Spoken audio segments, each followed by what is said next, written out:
Welcome back to another episode of Rock Boys Football Dill late Friday night, and really some massive news across the college football landscape as former five-star defensive lineman David Stone leaving Oklahoma, entering his name into the transfer portal, and Dill, I think immediately becomes a top target for a lot of programs across the country. Couple of things to note right off the bat. Number one, can't go to the SEC. That's the rules. If you hit the portal in the spring, you can't transfer within the conference. A lot of SEC teams that I think would have been interested in David Stone. Number two, and I want to get this out of the way real quick. David Stone was not a massive impact player in the 2024 year as a true freshman. I think a lot of people expected him to be. That just wasn't what he was last year in 2024. But I'll say this, I think even the Oklahoma fans who are listening, probably know this. It sounded like he had an incredible spring practice. He's up to 315 pounds, completely has changed his body. From what we heard in spring practice, it sounded like he took the step he needed to. And so I think there are a lot of people that look at David Stone, how many snaps he played, the production you saw as a freshman, and assume he's not a good football player. I think that assumption would be wrong. And I think this is a player that's going to help a lot of teams across the country. And then the second part of this deal is this is a massive position of need for a lot of programs across the country. And I think there's going to be a very strong market for David Stone. And I want to get into the potential programs that we think will be players. Now, before we get into it, as always, I have a feeling there's going to be a lot of Miami Hurricane fans listening to this, probably some Oregon fans listening to this, maybe some USC fans listening to this. Y'all let it fly in the comment section. Where do you think David Stone ends up? But I think just as importantly, hey, if you were a Miami fan or an Oregon fan, are you willing to pay up for David Stone going into 2025? Let it fly in the comment section. Appreciate you guys rocking with it. If y'all do enjoy the content, consider subscribing to the channel. Dill, I already know this is going to be a fun storyline to talk about over the next couple of days. Dill, I'll kick it up to you. And before we get into programs that will be going after David Stone, if you were a general manager or a head coach of a program, you going out there and betting on David Stone in the transfer portal here?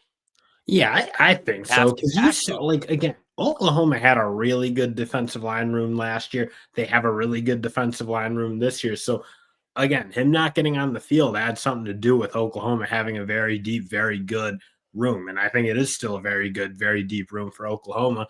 I look, like you said it. I mean, he was playing on the smaller side probably last Yes. year. And he's not a tweener. I mean, he is a true defensive tackle. If he gets his weight to that 315, 320, that's probably where he should be playing.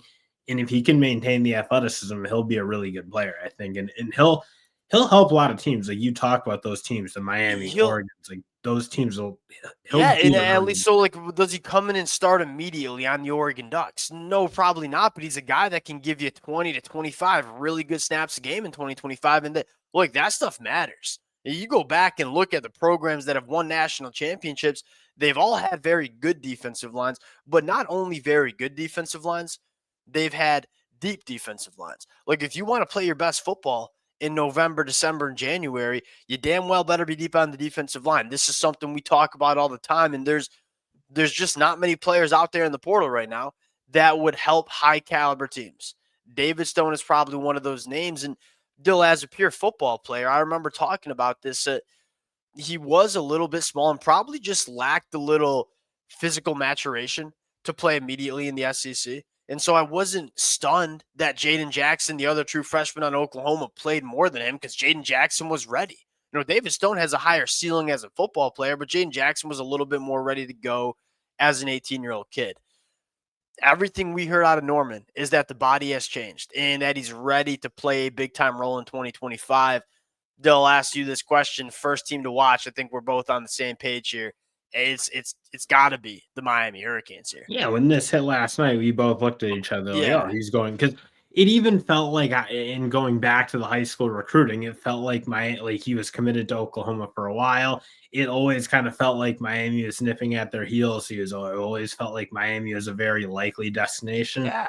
And now you look, Miami, it is a good fit because I mean, him or Ahmad Moten, like he'll play a lot on Miami. That's probably what I first look at. Like Blay, Moten, he's Sure. right in the mix with that type of name. Well, So yeah, I mean, so if you're Miami, it's like I like the pieces, I like the upside that you have in the middle of that defensive line. How many names do you trust right now? You have David Blay from La Tech, you have Justin Scott, you have Ahmad Moten. Like those are three guys we feel good about. Is Artavius Jones ready to play immediately? Is Dante Simpson as a true freshman ready to play immediately as a freshman? Artavius Jones going into year two. You have question marks about who's 4 or 5 on that defensive line. We know Miami is always aggressive in the spring portal window. They went out and got a guy like Simeon Barrow last year. David Stone, I think would make a lot of sense. It's a position of need for Miami.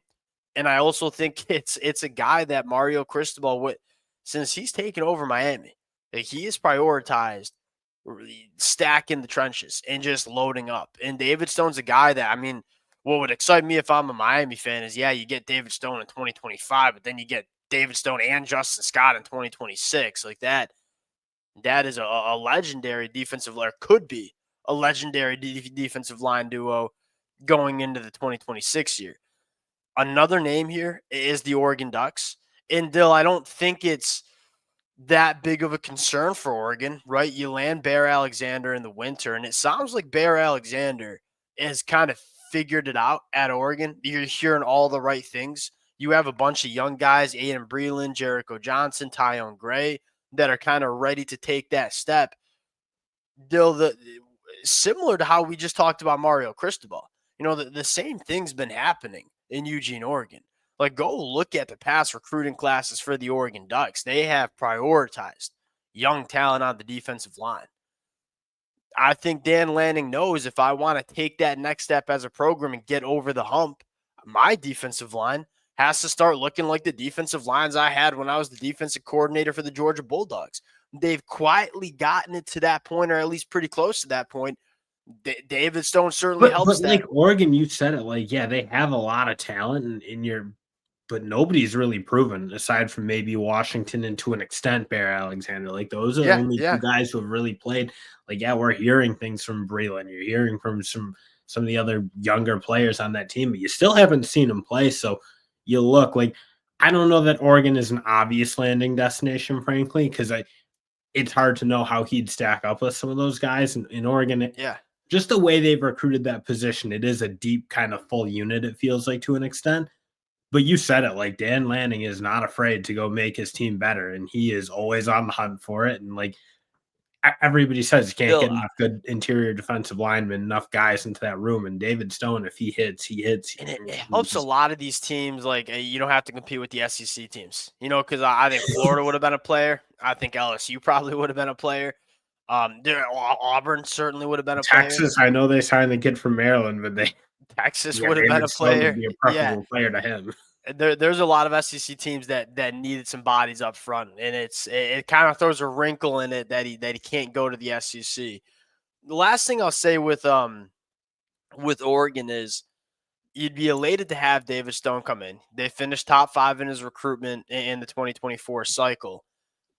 But if you don't even pursue David Stone, that would tell you, hey, those young cats are there. And if that's basically Dan Lanning telling us that, hey, we think David Stone's probably a good football player, but we like what we have on our roster. And if that's the case, like that's good news for the Oregon Ducks. They'll sneaky team here. Wasn't really involved with him out of high school, but I think would make a lot of sense here. Ohio State.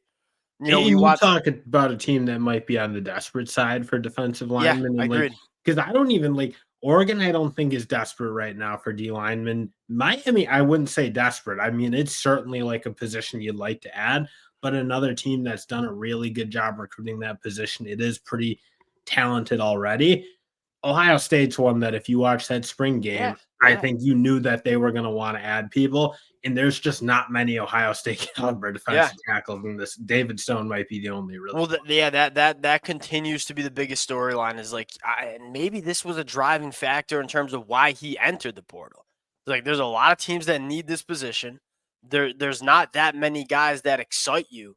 He knows he hits the market. The market's going to be there for David Stone. I mean, we saw Nico overplay his cards at Tennessee. I don't think David Stone's overplaying his cards at Oklahoma. 'Cause I think I he's gonna also be like and on the other side, like, Oklahoma has a lot of really good players in that room. It's like it is, like, kinda, like, multifaceted. Because I don't wanna just get up here and be like Oklahoma, like, I mean, he was the best player on their team because that's not really agreed, the case. agreed. Oklahoma had a really good, really Yes. deep defensive tackle rotation.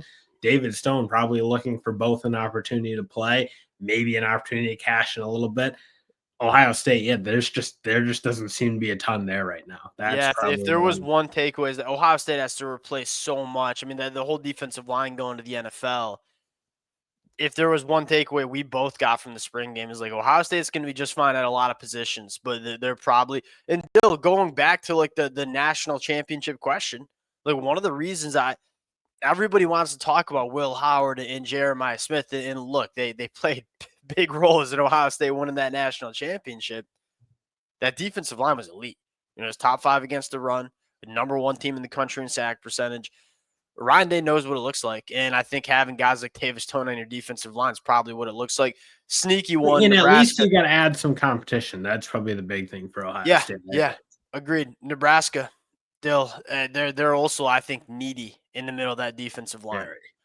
And Matt Rule has shown that he's not afraid to go out and go head to head with a lot of programs to go out and win for these kind of players. It's a very similar situation on Winery. Like, if you look, it's almost Yeah, identical, very. like, Yeah, super agreed. productive or super high ceiling out of high Yes. school, not a Not. particularly great or impactful freshman year. Yep. I mean, it's almost an identical situation, and you said it. You talk about a team that needs some big bodies in the middle, like Nebraska, as much as Ohio State, like, those are some Yeah, desperate I teams. wouldn't rule out Nebraska. You know, I think a lot of people's first thoughts will probably be the 3 teams that we just listed. Really wouldn't be surprised if Nebraska becomes a player here. Last one I'll throw out there, and it's just because, Dill, it's just because, like, Chad Bowden, ever since he's gotten to USC, has really gone after the line of scrimmage. Now, more on the high school recruiting trail than in the transfer portal. We've seen Chad Bowden kind of turn his head to the 1-year rental guys like the David Bailey. When David Bailey hit, everybody was thinking USC there. I don't think Chad Bowden want to pay $2 million to a guy that's going to be on your roster for only 6 months. Here's the thing is I know it's not the high school recruiting trail, it's the transfer portal. David Stone's only going into year 2. Like, this is essentially just the high. It's a high school recruitment in a lot of ways with the amount of eligibility he has. We've seen Chad Bowden, one, value the defensive line, which, sorry, I just repeated that. But number 2, value guys that have multiple years of eligibility out of the transfer portal. I don't know if they need it because, you go out and get Keyshawn Silver, kind of know what he is. You bring in Jamal Jarrett, who sounds like he has had a great spring for USC. You have Jakeem Stewart coming in, Carlin Jones, G.D. Abasir, Devin Tompkins. It's a pretty crowded room. I think it's one of the, to be honest, and I don't think a lot of people realize this, probably one of the stronger position rooms, if not the strongest, that USC has going into 2025. But Chad Bowden will stop at nothing to grab young And, talent on the and line they of need, scrimmage. and I would say they need a little size, like G-Day, Devin Tompkins, like, again, like, they're kind of different style of defensive tackles. Like, there's a reason they went out and got Josh Jarrett and Keyshawn Silver, like, Big big, dogs. big defensive Yeah. tackles. Like, Yeah. they probably do need because they just weren't recruit. Like, again, you see some of those guys kind of filtering in now with Jakeem Stewart and some of the guys they have coming in 2026, I guess it is now. But they didn't recruit a ton of big defensive tackles. Like, USC, I certainly, with the way Chad Bowden's going and him taking a little bit more like the Lanning approach, like, well, I'm going to make this team better constantly, and maybe be just generally more aggressive with that type of Yeah. stuff. And I would roll especially, him out. especially where does he want to get it better? The line of scrimmage. And that Plus, it's a developmental play. Like, again, you yeah, said it. yeah, Like, he's not super into, like, it doesn't feel like that 1 year rental, but that's just not the situation. yeah. I agree. We'll see. It's going to be Penn really State, I want to throw that almost in there. I okay. know we almost like assume, but I look, Penn State probably could be in this market too. You see them, I mean, they're pushing their chips in. They probably need another body in that defensive tackle room with some of the guys they lost. I wouldn't be surprised if they get in the mix. I look like the Big Ten, I would think all big teams are circling because everybody wants this type of kid. You don't have to go compete with the SEC. Like, Yeah. I imagine the top end of the Big Yeah. Ten will pretty much all be in the Sweet It's States. really unique. Yeah, I mean, it's a unique recruitment where normally when you talk about a player of this caliber, there's a bunch of SEC teams that are circling, and that there won't be for David Stone unless he wants to sit out next year, which I doubt is a factor Zero there. chance that's Yeah, happening. we'll see where this one goes. We'll update it. He'll take I this the way I look at it, it's either he's committing to Miami by Sunday night, or he's gonna kind of take his visits. We'll see, but I think those are two options that we're gonna see here. Appreciate you guys rocking with it. If y'all do enjoy the content, consider subscribing to the channel, and we'll talk to y'all later. Peace.